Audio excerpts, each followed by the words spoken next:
Hi friends, వీడియోలోకి వెళ్ళబోయే ముందు నా ఫ్యామిలీ సేఫ్ అలాగే మన జస్టిస్ ఫ్యాక్స్ ఫ్యామిలీ మెంబర్స్ అందరూ కూడా సేఫ్గా ఒకే చోట ఉండేలా ఛానల్ని ఇప్పుడే సబ్స్క్రైబ్ చేసుకోండి.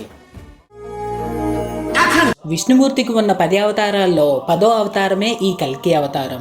కలియుగం అంతమయ్యేసరికి ఈ కల్కి అనే అవతారం ప్రత్యక్షమవుతుంది. కానీ ఎక్కడో హిమాలయాల్లో రహస్య ప్రదేశమైన సంబల నగరానికి కల్కి అవతారానికి మధ్య ఉన్న సంబంధం ఏంటి అనేది ఈ వీడియోలో తెలుసుకుందాం. ప్రపంచంలో ఉన్న చాలా మిస్టీరియస్ ప్లేసెస్లో సంబల్ నగరం కూడా ఒకటి.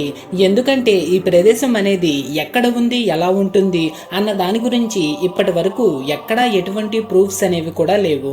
కానీ ఈ సంబల నగరాన్ని ఒకే ఒక వ్యక్తి మాత్రం చూశానని చెప్పాడు. అతడే మార్కోపోలో. ఇతను వాళ్ళ తండ్రి కలిసి అనేక దేశాలు తిరుగుతూ వాళ్ళ దగ్గర ఉన్న వస్తువులను ఇచ్చి కొత్త వస్తువులను తీసుకోవడం చేస్తూ ఉంటారు. అలాగే తనకి 17 సంవత్సరాలు వచ్చేసరికి అతడు ఏషియా వచ్చాడు. అప్పుడే తను ఈ సంబల నగరాన్ని చూశానని చెప్పడం జరిగింది. అది చూడటానికి స్వర్గంలా ఉంటుందని అతను రాసిన పుస్తకంలో వివరించాడు.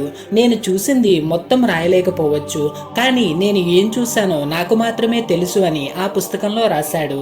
ఆ ప్లేస్కి వెళ్ళాక ముందుగా తను శపించబడ్డాడని, అలాగే తన క్రూ మెంబర్స్ అందరూ కూడా వాళ్ళ మీద వాళ్ళే దాడి చేసుకుని చనిపోయారని కూడా చెప్పాడు. ఈ సంబల నగరంలో ఉండే ప్రజలు మనకు భిన్నంగా ఉంటారంట.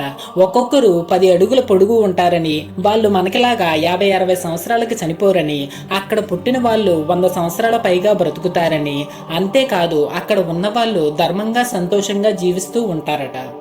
అలాగే అక్కడ వాళ్ళు తలుచుకుంటే మనకి కనిపించకుండా మన చుట్టూనే ఉండగలరని, అంతేకాకుండా ఈ సంబల నగరం అనేది ఎక్కడా లేని అడ్వాన్స్ టెక్నాలజీతో ఉంటుందని, అందువల్లే వరల్డ్ వార్ 2 సమయంలో హిట్లర్ తన సైన్యంతో ఈ నగరం గురించి తెలుసుకోవాలని చాలా ప్రయత్నాలు చేసినా ఎలాంటి ఆచూకీ దొరకలేదని చెప్పడం జరిగింది.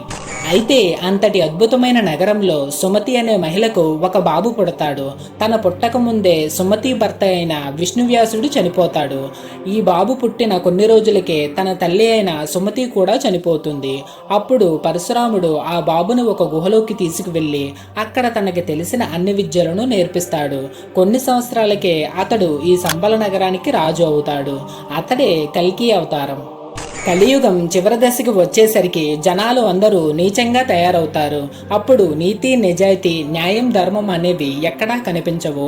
అప్పుడు కల్కి తన సైన్యంతో వచ్చి భూమి మీద ఉన్న అధర్మాలను ఆపడం మొదలు పెడతాడు.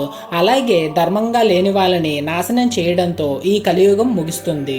వీడియో ఏమాత్రం ఇంట్రెస్టింగ్ అనిపించినా జస్ట్ ఒక లైక్ చేయండి చాలు.